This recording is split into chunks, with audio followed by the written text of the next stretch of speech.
Welcome to RJ English classes. మరి last వీడియోలో మనం ఇంటోనేషన్స్ కి సంబంధించిన ఎక్స్ప్లెనేషన్ చూసాం. అన్స్టాపబుల్ 40 డేస్ ఎడ్జిట్ ఇంగ్లీష్ ప్లాన్ లో భాగంగా ఈ రోజు మనము ఈ వీడియోలో అన్స్టాపబుల్ 40 డేస్ ఎడ్జిట్ ఇంగ్లీష్ ప్లాన్ లో భాగంగా ఈరోజు డే 14 కు సంబంధించినటువంటి syllabus explanation, questions and explanation చూద్దాం. రైట్, ఇంకా ఎవరన్నా RJ English classes app download చేసుకున్నట్లయితే ఖచ్చితంగా డౌన్లోడ్ చేసుకోండి. మనకు రేపు ఎడ్జిటి గ్రాండ్ టెస్ట్ ఎవ్రీ ఫ్రైడే రోజు మనకు టోటల్ సిలబస్ పైన ఉంటుంది.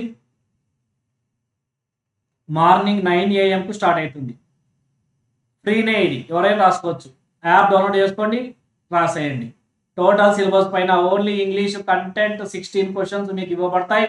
అలానే ఈవినింగ్ 8కు వీక్లీ గ్రాండ్ టెస్ట్ ఉంటుంది. వీక్లీ గ్రాండ్ టెస్ట్ అంటే ఈ వీక్లో జరిగినటువంటి సిలబస్ మొత్తం, అంటే రైటింగ్ ఆఫ్ డిస్కోర్స్ కాన్సెప్ట్ మొత్తం మీరు చూసుకోవాల్సి ఉంటుంది. రైటింగ్ ఆఫ్ డిస్కోర్స్ అనే కాన్సెప్ట్ లాస్ట్ వీక్ జరిగింది.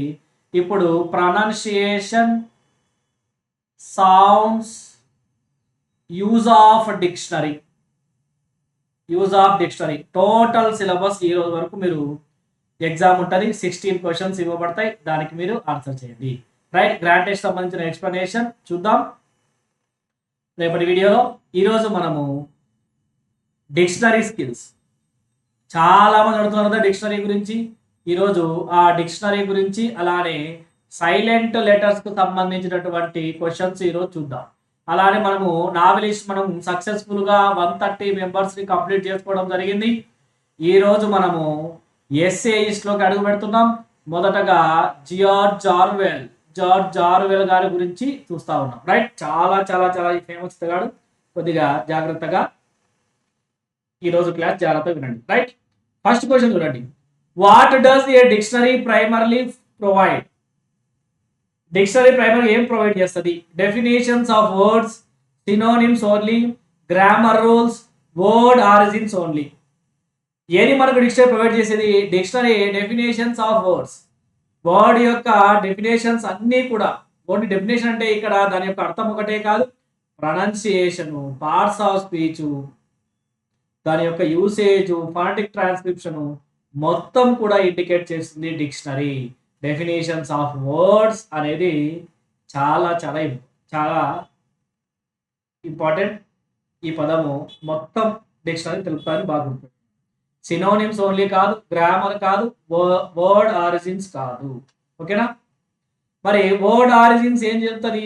ఎటిమాలజీ అంటాం. ఎటిమాలజీ అంటే వర్డ్ ఆరిజిన్ గురించి తెలపడం. రైట్, అది గుర్తుపెట్టుకోండి, ఇంపార్టెంట్. నెక్స్ట్ సెకండ్ క్వశ్చన్ చూద్దాం. What is an example of A dictionary usage note? మనకు డిక్షనరీలో నోట్ ఆన్ యూసేజ్ అని ఉంటుంది.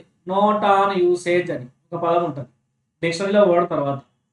అది ఏం తెలుపుతుంది అంటున్నాడు. ఎగ్జాంపుల్ ఏంటి దానికి అంటున్నాడు. వర్డ్ యొక్క ఆరిజిన్ ఉంటుంది, అక్కడ ప్రొనౌన్సియేషన్ ఉంటుందా, ఎగ్జాంపుల్ సెంటెన్సెస్ ఉంటాయా, పార్ట్స్ ఆఫ్ స్పీచ్ ఉంటాయా? నోట్ ఆన్ యూసేజ్ ఏముంటాయి? ఎగ్జాంపుల్ సెంటెన్సెస్ ఉంటాయి. బాగా గుర్తుపెట్టుకోండి, ఎగ్జాంపుల్ సెంటెన్సెస్. మీరు ఒక డిక్షనరీని చూస్తే ఓపెన్ చేసి డిక్షనరీ స్కిల్స్ అన్ని అవే, అంతకుమించి ఏం ఉండదు. రైట్, ఇవి మీరు కొన్ని గుర్తుపెట్టుకోవాల్సింది. యూసేజ్ నోట్లో ఏముంటుంది? నోట్లోనే ఏముంటుంది అని అంటే ఎగ్జాంపుల్ సెంటెన్సెస్ ఉంటాయి. ఏదైనా ఒక పదం ఇచ్చినప్పుడు దానికి సంబంధించిన ఎగ్జాంపుల్ సెంటెన్సెస్ మనకు అక్కడ మెన్షన్ చేయడం జరుగుతుంది. రైట్, చాలా చాలా ఇంపార్టెంట్, బాగా గుర్తుపెట్టుకోండి. నెక్స్ట్ థర్డ్ క్వశ్చన్ చూడండి. What does the abbreviation APP stands for in a dictionary? డిక్షనరీలో మనకు కొన్ని అబ్రివియేషన్స్ ఉంటాయి. మరి ఈ అబ్రివియేషన్స్ ఎక్కడ ఉంటాయి? ఇంట్రడక్షన్ దగ్గర ఉంటాయి. ఇంట్రడక్షన్ చివరిలో ఉండవు, ఇంట్రడక్షన్ లో ఉంటాయి. మనకు అబ్రివియేషన్ బాగా గుర్తుపెట్టుకోవాలి. ఇంట్రడక్షన్ లో మనకు అబ్రివియేషన్స్ ఇవ్వడం జరుగుతుంది. ఆ అబ్రివియేషన్ లో ఏపీపీ అంటే ఏంటి? ఏపీపీ అంటే అపెండిక్స్ అని అర్థము. ఓకేనా? అలానే ఏపీపీఆర్ఓవి అన్నాడు అనుకోండి, అప్రూవింగ్ అని అర్థము. ఇది మన బిఏ టెక్స్ట్ బుక్ లో ఉన్నాయి. అలానే ఏయుఎక్స్ అన్నాడు అనుకోండి ఆక్సిలరీ. సిఓఎన్జే అన్నాడు అనుకోండి ఏమైతుంది కంజంక్షన్. ఏబిఆర్ అన్నాడు అనుకోండి అబ్రివియేషన్. అలానే ఏడిజే అన్నాడు అనుకోండి అడ్జెక్టివ్. అలానే ఏడివి అన్నాడు అనుకోండి ఏమైతుంది అడ్వర్బ్ అవుతుంది. అలానే ఏడివి ఇచ్చి పిఏఆర్ అని ఇచ్చాడు అనుకోండి అప్పుడేమవుతుంది అడ్వర్బియల్ పార్టిసిపుల్ అంట. అడ్వర్బియల్ పార్టిసిపుల్ అంటాం. చాలా చాలా చాలా ఇంపార్టెంట్. డిఈఎఫ్ అని ఇచ్చాడు అనుకోండి డెఫినైట్ అంటాం. డెఫినైట్. డిఈటి ఇచ్చాడు అనుకోండి డిటర్మైన్ అంటాం. ఈఎస్పి ఇచ్చాడు అనుకోండి ఎస్పెషల్లీ అంటాం. ఓకేనా? ఈ పదాలు ఈ అబ్రివేషన్స్ కొన్ని మనకు టెక్స్ట్ బుక్లు ఇవ్వడం జరిగింది, వాటిని మీరు బాగా గుర్తుపెట్టుకోవాలి. ఓకేనా? అపెండిక్స్ అంటే ఏపీపీ అని, అప్రూవింగ్ అంటే ఏపీపీ ఆర్ఓఈ, ఆక్సిలరీ అంటే ఏయుఎక్స్ అని ఇస్తారు. అడ్వర్బియల్ ప్రాక్టీస్ అంటే మనకి ఏమి ఇస్తారు ఏడివి బిఆర్ అని ఇస్తారు. రైట్? ఇది మీరు బాగా గుర్తుపెట్టుకోవాల్సినటువంటి విషయం. అబ్రివేషన్స్ ఎక్కడ ఉంటాయి ఇంట్రడక్షన్ లో మనకు కనపడతాయి డిక్షనరీలో. రైట్? నెక్స్ట్ 4th క్వశ్చన్ చూడండి. Which of the following is a function of a thesaurus? Thesaurus యొక్క ఫంక్షన్ ఏంటి? Finding definitions, finding examples, finding synonyms, finding pronunciations. Thesaurus అంటే ఏంటి? మనకు సినోనిమ్స్ యాంటోనిమ్స్ తెలిపేది థెసారస్. దాన్నే మనం థెసారస్ అంటాం. థెసారస్ అనేది డిక్షనరీకి ఆపోజిట్ అంటాం. డిఫరెంట్ ఉంటుంది, ఆపోజిట్ డిఫరెంట్. డిక్షనరీ వేరు, థెసారస్ వేరు. ఇందులో పదానికి సంబంధించి పూర్తి ఇన్ఫర్మేషన్ ఉంటుంది. ఇందులో ఓన్లీ సినానిమ్స్ అండ్ యాంటోనిమ్స్ మాత్రమే ఉంటాయి. ఈ విషయం మీరు చాలా జాగ్రత్తగా గుర్తుపెట్టుకోవాలి. రైట్? అలానే ఇంకా ఇంపార్టెంట్ మీకు డిక్షనరీ గురించి కొన్ని ఇక్కడ ఎక్స్ప్లెయిన్ చేసే ప్రయత్నం చేస్తారు. మనకు డిక్షనరీ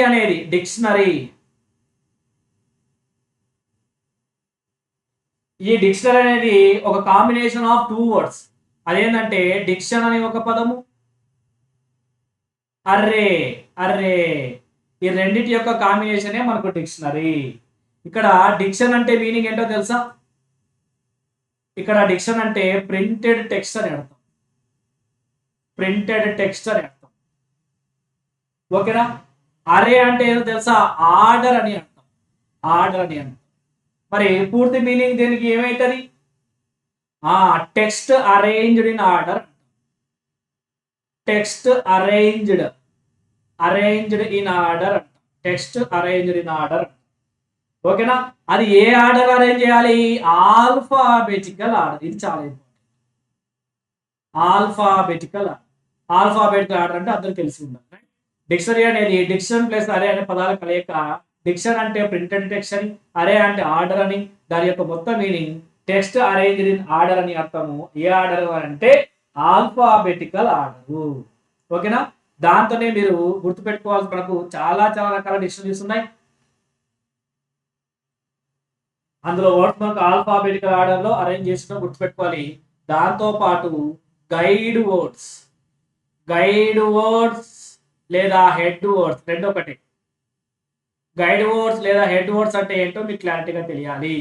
ఏం లేదండి, ఒక పేజ్ ఓపెన్ చేస్తే డీలు డెప్త్ అని ఉంటుంది. అంటే లెఫ్ట్ హ్యాండ్ సైడ్ ఉన్నదేమో స్టార్టింగ్ పదం అని, రైట్ హ్యాండ్ సైడ్ ఉన్నదేమో ఇక్కడ ఆ పేజ్ ఎండ్ గా ఉన్నటువంటి పదం ఇది ఉంటుంది. ఆ పేజ్ యొక్క స్టార్టింగ్ ఉన్నటువంటి పదం ఇది ఉంటుంది. ఈ రెండు వర్డ్స్ ఏమంటామంటే guide words or head words అంటాం. ఇది దానికి సంబంధించినటువంటి ఇన్ఫర్మేషన్. ఓకేనా? మనకు ఒక మంచి గుడ్ డిక్షనరీ ఏం చెప్తుంది అని అంటే బాగా గుర్తుపెట్టుకోండి. స్పెల్లింగ్ అండ్ ప్రొనౌన్సియేషన్ తెలుపుతుంది. అలానే గ్రామర్ను తెలుపుతుంది. అలానే మీనింగ్ను తెలుపుతుంది. మీనింగ్ తెలుపుతుంది. నాలుగోది చాలా ఇంపార్టెంట్, యూసేజ్ తెలుపుతుంది. ఓకేనా. గుడ్ డిక్షనరీ అంటే ఒక డిక్షనరీ అంటే ఏం తెలుపుతుంది అంటే ఇది మనకు క్లారిటీగా తెలిపేది. Spelling and pronunciation, grammar, meaning, usage ఇది మనకు డిక్షనరీ తెలుపుతుంది. ఇది డిక్షనరీకి సంబంధించినటువంటి ఇన్ఫర్మేషన్. మీరు ఇవన్నీ కూడా క్లారిటీగా తెలుసుకోవాల్సినటువంటి అవసరం ఉంది. బిబ్లియోగ్రఫీ. బిబ్లియోగ్రఫీ అంటే మనకు లాస్ట్ ఒక బుక్ రాసిన చివరిలో మన బిబ్లియోగ్రఫీ అంటే ఆ బుక్ ఎన్ని బుక్ల ఆధారంగా రాయబడింది అని ఉంటుంది. అది బిబ్లియోగ్రఫీకి సంబంధించింది. అది కూడా మీరు కొద్దిగా చూసుకోవాల్సి వస్తుంది. రైట్. ఇది డిక్షనరీకి సంబంధించినటువంటి ఇన్ఫర్మేషన్. రైట్. నెక్స్ట్ క్వశ్చన్ చూద్దాం. ఇప్పుడు మనము సైలెంట్ లెటర్స్ చూద్దాం. సైలెంట్ లెటర్స్ చాలా చాలా చాలా important. Choose the word in which the letter N is silent. Choose the word in which the letter N is silent. N silent గా ఉన్నటువంటి word ఏది అంటా ఉన్నాడు. కొద్దిగా జాగ్రత్తగా ఉండండి. ఇది చాలా చాలా చాలా ఇంపార్టెంట్. ఎన్ను సైలెంట్ గా ఉన్నటువంటి వర్డ్ ఏంటి? బాగా గుర్తుపెట్టుకోండి. ట్రైనా, ఎనిమీనా, డ్యామా, ఎన్. దీనికంటే ముందు మీరు ఒక రూల్ చూడాలి. ఓకేనా.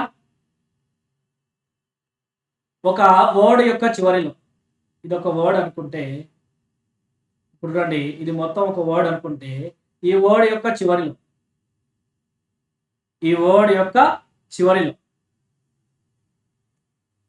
ఎమ్ము తర్వాత ఎన్ను గనక వచ్చింది అనుకోండి. ఒక పదం యొక్క చివరిలో ఎమ్ము తర్వాత ఎన్ను గనక వస్తే మనకి ఇక్కడ ఎన్ అనేది సైలెంట్. అంటే వర్డ్ యొక్క చివరిలో ఎంఎన్ వచ్చినాయి అనుకోండి, ఎన్ అనేది సైలెంట్. ఇది బాగుంటుంది. ఎన్ సైలెంట్. ఇది రూల్ అన్నిటికీ వర్తిస్తుంది. ఓకేనా. అన్నిటికీ వర్తిస్తుంది. ఫర్ ఎగ్జాంపుల్ ఆటం, ఇక్కడ ఎన్ సైలెంట్.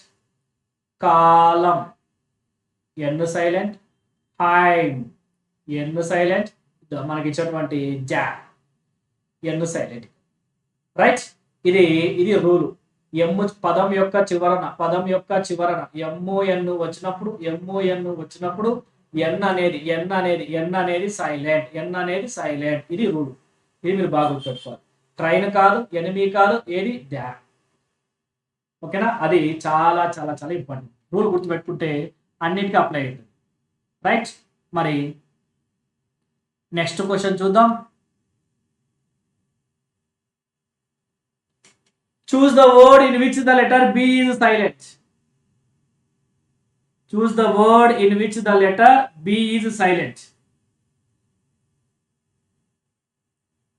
దీనికి ఒక రూల్ ఉంది. బి సైలెంట్ అనే దానికి ఒక రూల్ ఉంది. మీరు మన పీడిఎఫ్ కనుక చూస్తే మీకు ఫుల్ క్లారిటీగా అర్థమవుతుంది. అప్లోడ్ చేస్తాం, క్లారిటీగా అర్థమవుతుంది. సైలెంట్ లెటర్స్ గురించి మంచిగా రూల్స్ ఇచ్చాం. మీరు ఖచ్చితంగా ప్రిపేర్ కండి.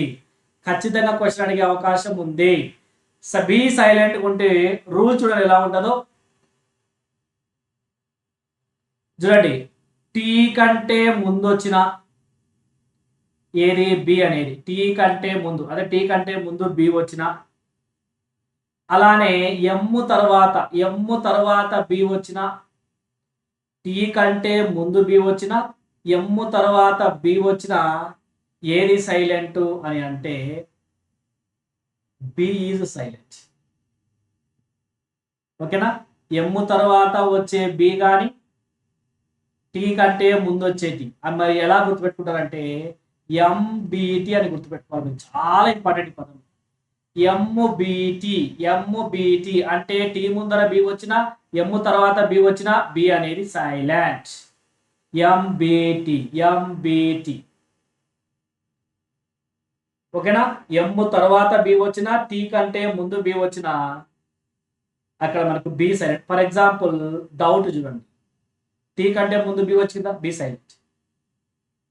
డెత్ అంటుంది. టీ కంటే ముందు బి వచ్చింది కదా, బి సైలెంట్. సచిల్ అంటాం కదా, టీ కంటే ముందు బి వచ్చింది కదా, బి సైలెంట్. రూల్ ఇది. ఎంబిటి బాగా గుర్తుపెట్టుకోవాలి. ఎంబిటి. రైట్. మరి ఇక్కడ మీరు గమనిస్తే బ్రైట్ లో బి వస్తా ఉంది. ఎమ్ము తర్వాత బి వచ్చింది. చూడు, ఎమ్ము తర్వాత బి వచ్చింది కాబట్టి బి అనేది ఇక్కడ సైలెంట్ ఉంది. చూడు, పలుకు టామ్. ఓకేనా? నెల చూడండి బామ్. ఇప్పుడు చెప్పు కోమ్. ఇప్పుడు చెప్పు మరి ఇప్పుడు చెప్పు క్లైమ్. మరి ఇప్పుడు చెప్పు క్రంబ్ క్రమ్ క్రమ్ క్రమ్. ఓకేనా? ఇక్కడ అంతా కూడా బి బి బి సైలెంట్. ఎందుకు? ఎమ్ తర్వాత వచ్చింది కాబట్టి. మెయిన్ ఇంపార్టెంట్, ఆల్రెడీ అడిగినటువంటి క్వశ్చన్ ప్లంబర్. ఎమ్ తర్వాత బి వచ్చింది, వేసుకో బి సైలెంట్. ఇది మీరు బాగా గుర్తు పెట్టుకోవాల్సినటువంటి విషయం. చాలా అంటే చాలా ఇంపార్టెంట్ అండి. ఓకేనా? ఎక్కువగా అడుగుతున్నాడు ఎంబిటి అని బాగా గుర్తుపెట్టుకోవాలి.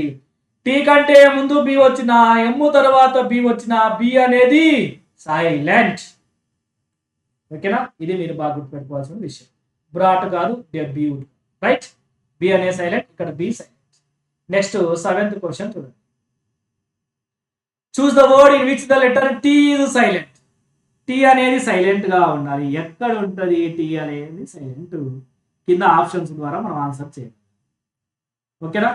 ఇక్కడ మీరు గమనిస్తే డిపో, నైట్, షెల్టర్, మిస్టీరియస్. ఎక్కడ టీ సైలెంట్? ఎక్కడ టీ సైలెంట్? మీరు బాగా గమనిస్తే డిపో అంటాం కానీ డిపోట్ అన్నాం. ఇక్కడ టీ అనేది సైలెంట్. డిపో అంటాం. దీనికి ఒక రూల్ ఉంది. ఏంటి అని అంటే, మనకు కొన్ని వర్డ్స్ ఎస్టీఈఎన్ కానీ ఎస్టీఎల్ఈతో కానీ ఎండ్ అయినాయి అనుకోండి, అప్పుడు టీ అనేది silent. T is silent. S T E N కానీ ఎస్టీఎల్ఈతో కానీ ఎండ్ అయితే టీ అనేది సైలెంట్గా ఉంటుంది. ఫర్ ఎగ్జాంపుల్ చూడండి, క్యాజిల్, ఆరు బల చెప్తా, క్యాజిల్. లిజన్, ఎస్టీఎన్ వచ్చిందే, T silent. Fasten, T silent. Whistle ఆలోచన. డిఎస్సికి వచ్చిన ప్రశ్న, డిఎస్సికి వచ్చింది ఇది. ఎస్టీఎల్ఈ ఉంది కదా, ఉంటే టీ సైలెంట్. ఇట్లా గుర్తుపెట్టుకోవాలి. ఓకేనా? మనకు కొన్ని ఫ్రెంచ్ వర్డ్స్ ఇంగ్లీష్లోకి అప్పు తెచ్చుకున్నాం. అలాంటి వాటిలో కొన్ని పదాలు ఉన్నాయి. వాటిలో కూడా టీ సైలెంట్. ఇద్దాం, తెలంగాణ టెట్కి వచ్చింది మనం, బెల్లే. ఇది ఒక నృత్యం పేరు, టీ సైలెంట్. ఇక్కడ మనం అడగచ్చు. ఓకేనా? చాలా ఇంపార్టెంట్. మనకు అక్కడనే డిపోట్, అలానే మ్యాచ్ అంటాం కదా, అక్కడ టీ సైలెంట్. ఓకేనా? ఇట్లా మీరు గుర్తుపెట్టుకోవాల్సి వస్తుంది. డిపోట్ ఉండాలి ఇక్కడ, depot. Right? Depot. A is the right answer. మరి లాస్ట్ క్వశ్చన్ చూడండి,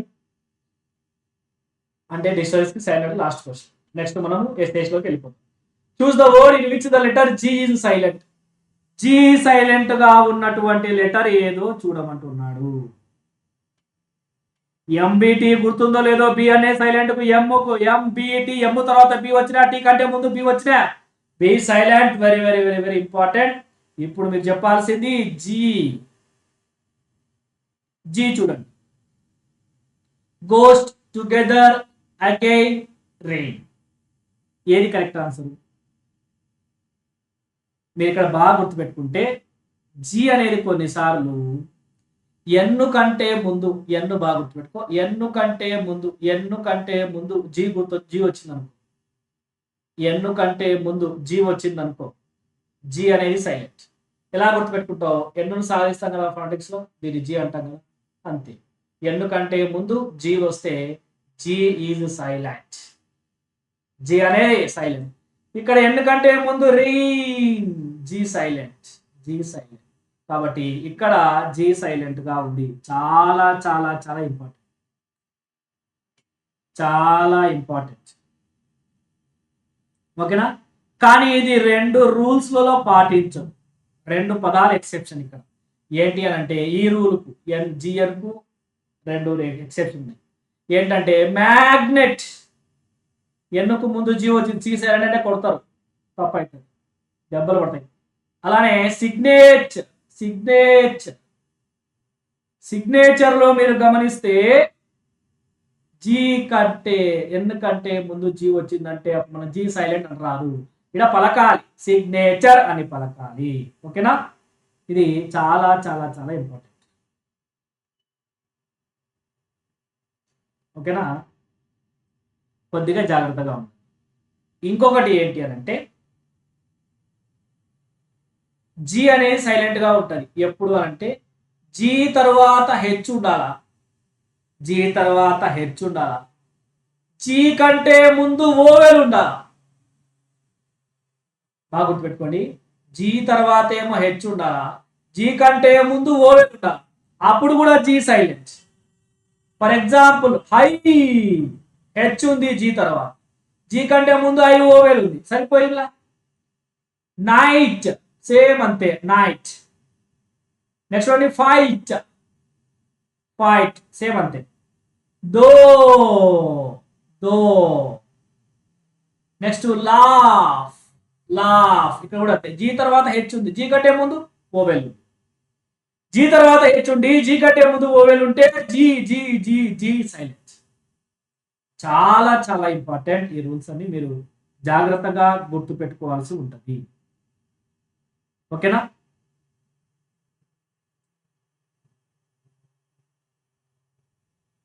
ఇది చాలా చాలా చాలా ఇంపార్టెంట్. రైట్, మరి 9th question. The essay Reflections on Gandhi was written by. The essay Reflections on Gandhi written by. Reflections on Gandhi రాసింది ఎవరు అని అడిగాడు. George Orwell, Susan A, B Anthony, R W Emerson, Rabindranath Tagore. ఎవరు రాశారు అంటే reflections on Gandhi George Orwell రాశారు. George Orwell రాసినటువంటి important essays ఖచ్చితంగా సెషన్ 2-3 సెషన్లో కనీసం పెట్టుంటారు. 2-3 సెషన్ లాస్ట్ డిఎస్సిలో 2 క్వశ్చన్లు ఈయన రాసినటువంటి ఒక 13 ఎస్సేస్ ఉన్నాయి. ఈ ఎస్సేస్ నుండే అడిగాడు. మిమ్మల్ని కూడా అడిగే అవకాశం లేనే లేదు, ఉంటది ఖచ్చితంగా, లేకపోదు ఉంటది. ఓకేనా, మరి ఈయన 13 రాస్తే మేము ఈ టైంలో ఈ టెన్షన్ టైంలో ఉండేటివే మర్చిపోతుంటే ఈ 13 నాకు ఎప్పుడు గుర్తుండాలా అని మీ బాధ. నేనున్నా కదా గుర్తుపెట్టుకోని. ఓకేనా, చాలా మంది ఇబ్బంది పడుతున్నారు. ఏంటి అని అంటే ఒక చెప్తుండండి, మీకు ఎంత టైం అయినా పక్కవానికి కూడా అంతే టైం.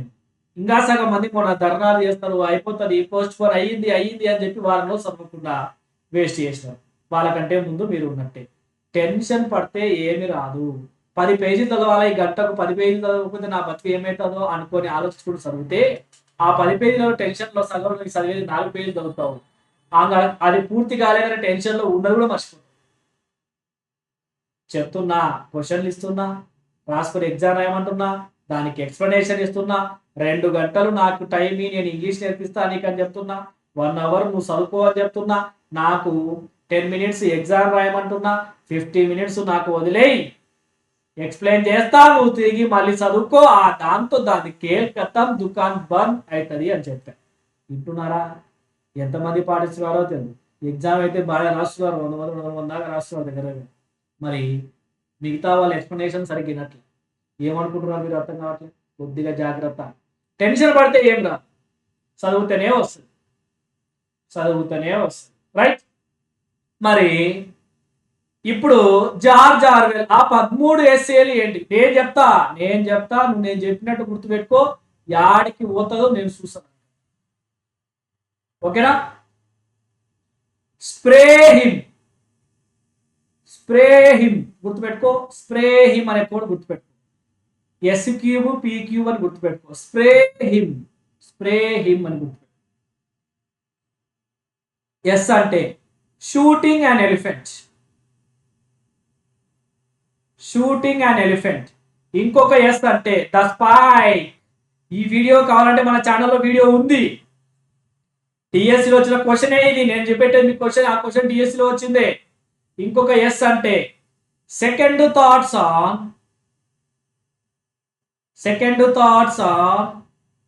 James Burnham. పి అంటే politics and the English language. Politics and the English language. Politics and the English language. Next P అంటే politics. Politics versus literature. Politics versus literature. మళ్ళీ పి అంటే the prevention of literature. The prevention of literature. మొత్తం literature కనపడతా ఉంటుంది. Politics and English language, politics versus literature, the prevention of literature. ఈ 3 పీలు, ఈ 3 ఎస్లు. Shooting an elephant, the spike, second thoughts on James Burnham. అయిపోయింది 6. అడిగిపోతాయి అయిపోక. ఆర్ అంటే ఇదే reflections on Gandhi. Reflections on Gandhi. మరి దాంతో పాటు ఏ అంటే as I please. As I please అని అర్థం. ఏ అంటే యాజ్ ఐ ప్లీజ్. మరి వై అంటే you and the atomic bomb. You and the atomic bomb.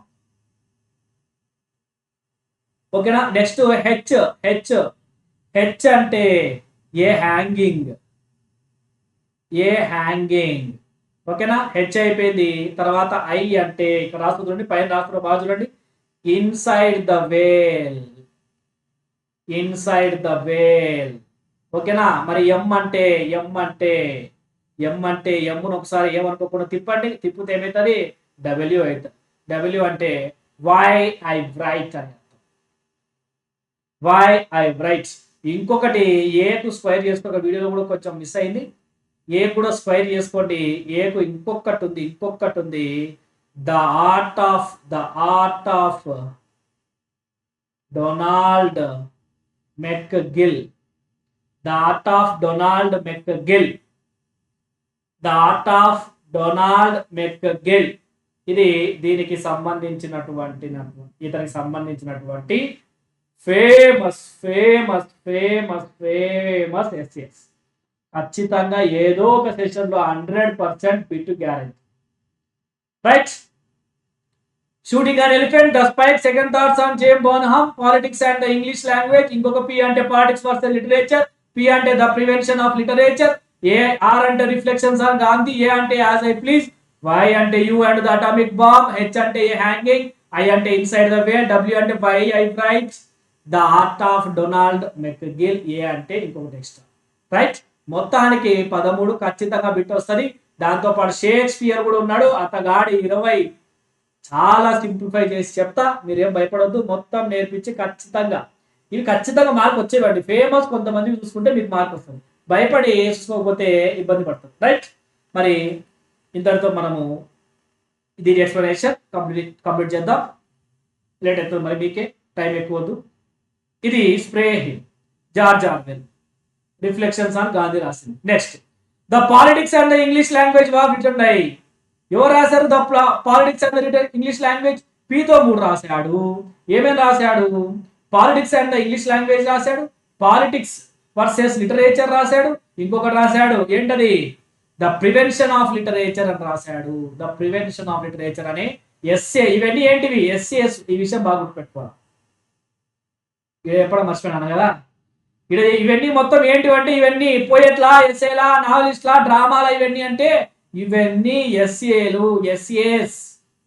ఇతడు రాసినటువంటి ఫేమస్ ఎస్ఏస్. రైట్. మరి ఇప్పుడు మనం లాస్ట్ క్వశ్చన్ ఇది. The politics and the English language war written by George అడే కాదు, సుజాన్ బి ఆంథోనీ కాదు, జార్జ్ ఆర్వెల్, రాబర్ట్ బెంచ్లీ కాదు, జార్జ్ ఆర్వెల్. ఈ 2 క్వశ్చన్లు కూడా, ఈ క్వశ్చన్ ఇంత ముందు క్వశ్చన్ అన్ని కూడా మీకు గత డిఎస్సిలో అడిగినటువంటి ప్రశ్నలే. ఓకేనా. మీరు టెన్షన్ పడకుండా ఇంతటితో మనకు writing of discourse super duper గా కంప్లీట్ చేసుకున్నాం. Pronunciation, sounds, use of dictionary, extraordinary, marvellous గా సౌండ్స్ చెప్పుకొని కంప్లీట్ చేసుకున్నాం. ఇంకా ఎవరైనా ఫండ్కి సంబంధించిన వీడియోస్ క్లారిటీగా చేసి ఉన్నా, బాగా మంచి ఎక్స్ప్లెయిన్ చేసి ఉన్నా, ఆ వీడియోస్ చూడండి. మీరు ఈజీగా స్కోర్ చేస్తారు. రైట్. ఇంకెవరైనా మన యాప్ డౌన్లోడ్ చేసుకున్నట్లయితే యాప్ డౌన్లోడ్ చేసుకోండి. ఎగ్జామ్స్ రాయండి. పీడిఎఫ్ డౌన్లోడ్ చేసుకోండి. దాంతోపాటు మన ఛానల్ని మొదటగా చూసేవారు లైక్ చేయండి, షేర్ చేయండి, సబ్స్క్రైబ్ చేయండి. రైట్. మనకి ఇంతటితో pronunciation, sound, use of dictionary complete. మరి నెక్స్ట్ నుంచి ఎంటర్ అయినా మీకు ఇష్టమైన గ్రామర్ కాన్సెప్ట్లోకి. Right, thank you so much.